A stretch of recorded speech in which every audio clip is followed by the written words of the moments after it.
Assalamualaikum warahmatullahi wabarakatuh.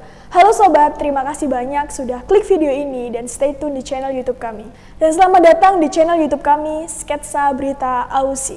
Channel yang menyajikan rangkuman berita peristiwa terupdate, politik, hukum, ekonomi, serta sosial terkini di masyarakat. Bersama saya, Samantha, ikuti dan simak Sketsa Berita Ausi. Berikut adalah berita pilihan Sketsa Berita Ausi untuk Sobat Ausi minggu pertama di Januari 2023. Sobat, jangan lupa pencet tombol subscribe dan tanda lonceng untuk mengikuti update rangkuman berita pilihan Sketsa Berita Ausi.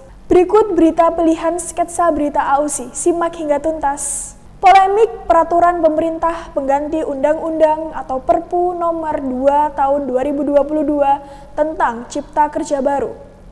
Peraturan pemerintah pengganti undang-undang Perpu nomor 2 tahun 2022 tentang Cipta Kerja digugat ke Mahkamah Konstitusi pada Kamis 5 Januari 2023.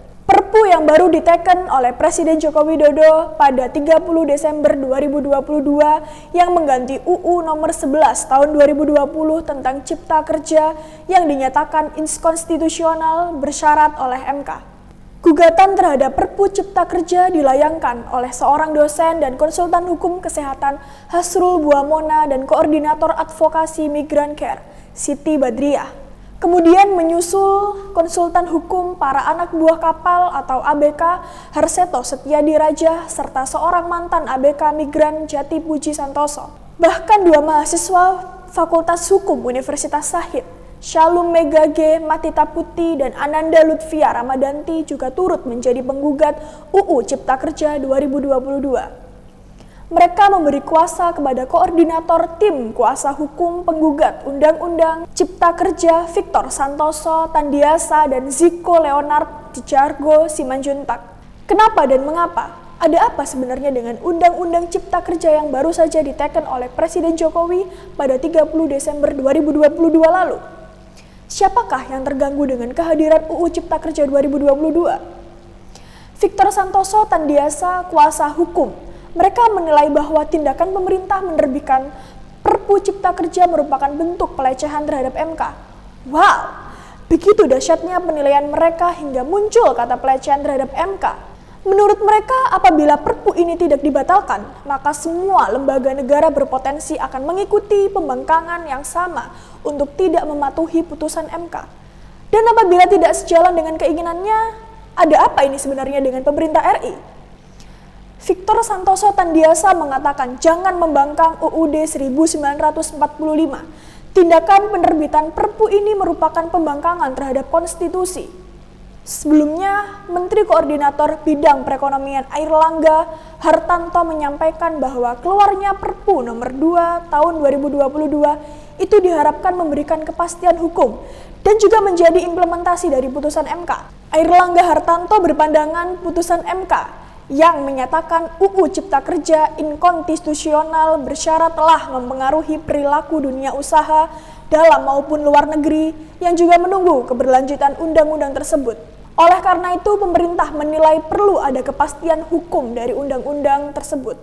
Apalagi pemerintah tengah mengatur bahwa defisit anggaran tahun depan sudah tidak boleh lebih dari 3% dan menargetkan investasi sebesar 1,400 triliun.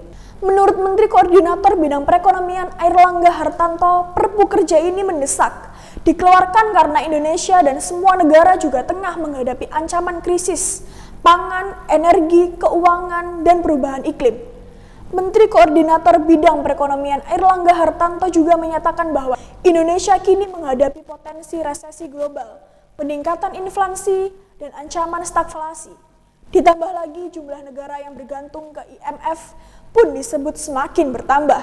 Menurut Menteri Koordinator Bidang Perekonomian, kondisi krisis ini untuk emerging developing country menjadi sangat real. Dan juga terkait geopolitik tentang Ukraina dan juga Rusia dan juga konflik lain juga belum selesai. Padahal sebelumnya pada November 2021, Mahkamah Konstitusi telah menyatakan bahwa Undang-Undang Cipta Kerja ini inkonstitusional bersyarat. MK menilai metode penggabungan atau Omnibus Law dalam Undang-Undang Cipta Kerja tidak jelas. Apakah metode tersebut merupakan pembuatan undang-undang baru atau melakukan revisi? Mahkamah berpandangan dalam pembentukannya UU Cipta Kerja juga tidak memegang asas keterbukaan pada publik, meski sudah melakukan beberapa kali pertemuan dengan beberapa pihak. Selain itu, pertemuan dengan beberapa pihak itu dinilai belum sampai pada tahap substansi UU. Begitu pula dengan draft UU Cipta Kerja juga dinilai mahkamah tidak mudah diakses oleh publik.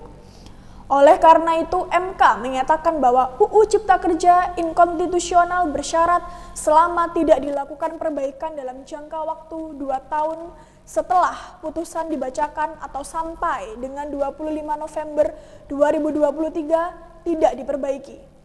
Apabila dalam jangka waktu 2 tahun yang diberikan pemerintah juga tidak dilakukan perbaikan, maka UU Cipta Kerja tersebut akan otomatis dinyatakan inkonstitusional bersyarat secara permanen. Akankah pemerintah RI bakal mencabut Perpu Cipta Kerja 2022 atau bagaimana? Lantas, bagaimana solusinya? Sobat, terima kasih sudah stay tune dan juga menyimak video kami. Jangan lupa subscribe channel ini serta like, komen, dan share video-video kami. Saya Samantha Sonya Putri pamit undur diri. Wassalamualaikum warahmatullahi wabarakatuh.